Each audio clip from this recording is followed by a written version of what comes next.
कभी अगर बनना हो तो बाज बनना, लेकिन कभी तोता मत बनना। तोता बोलता तो बहुत है, लेकिन ज्यादा ऊंचाई तक वो उड़ नहीं सकता। बाज बोलता बहुत कम है, लेकिन सबसे ऊंचाई पे उड़ता है और बाकी पंछियों का राजा होता है एक अकेला बाज।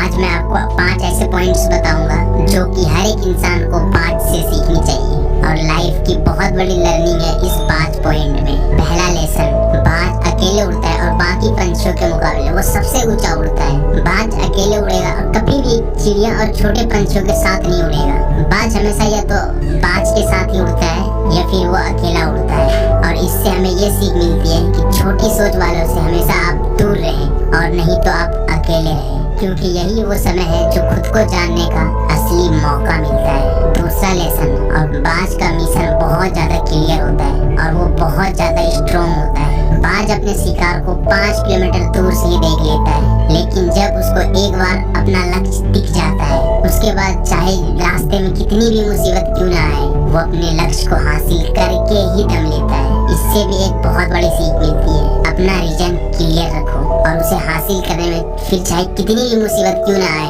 पीछे मत हटो उस बाज की तरह। तीसरा लेसन, बाज कभी भी मरे हुए जानवरों को नहीं खाता है, वो हमेशा जिंदा शिकार करता है। और इससे हमें ये सीख मिलती है जो हमारा पास्ट है वो मर चुका है और आप उन मरे हुए सड़े हुए थॉट्स पर ध्यान मत दो और अपनी आने वाली ताजी फ्रेश जिंदगी पर ध्यान लगाओ। और अपने पास्ट की जो पुरानी यादें तुमको तंग करती है उन्हें वहीं रहने दो जहाँ पर उनकी जगह है, और तुम्हारे पास्ट की जगह तुम्हारे पास्ट में, उसे वर्तमान में जगह मत दो। क्योंकि एक बार तुम्हारा पास्ट अगर प्रेजेंट में आ गया, तुम्हारा पास्ट तुम्हें कभी प्रेजेंट में नहीं रहने देगा। पास्ट में तुम्हारे साथ कितना भी बुरा क्यों ना हुआ हो, वो सब यादें, वो सब थॉट्स कब के मर चुके हैं। और उस बाज की तरह बनो जो कभी भी मरी हुई चीजों को नहीं खाता है। चौथा लेसन, जब आंधी तूफान आता है तो बाज बहुत ज्यादा एक्साइटेड हो जाता है। जब बारिश होती है तो सारे पंछी छिपकर जाके बैठ जाते हैं, लेकिन बाज को बड़ा मजा आता है जब तेज हवाएं चलती है। बाज उन हवाओं के सहारे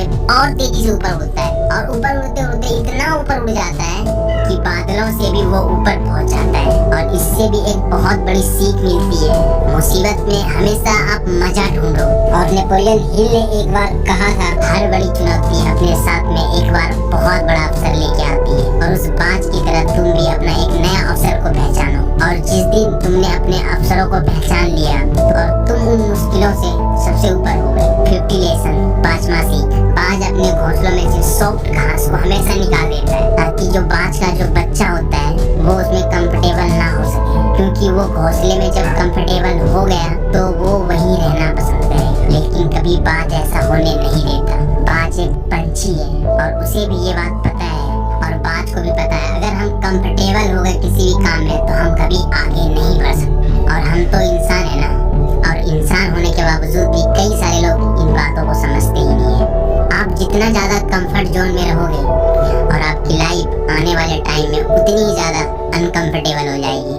आगको एमिति नुआ नुआ वीडियो देखिबाकू एबे ही सब्सक्राइब करंतु आ पाखरे आसथिबा घंटी चिन्हटी को बजाई ऑन कर दियंतु।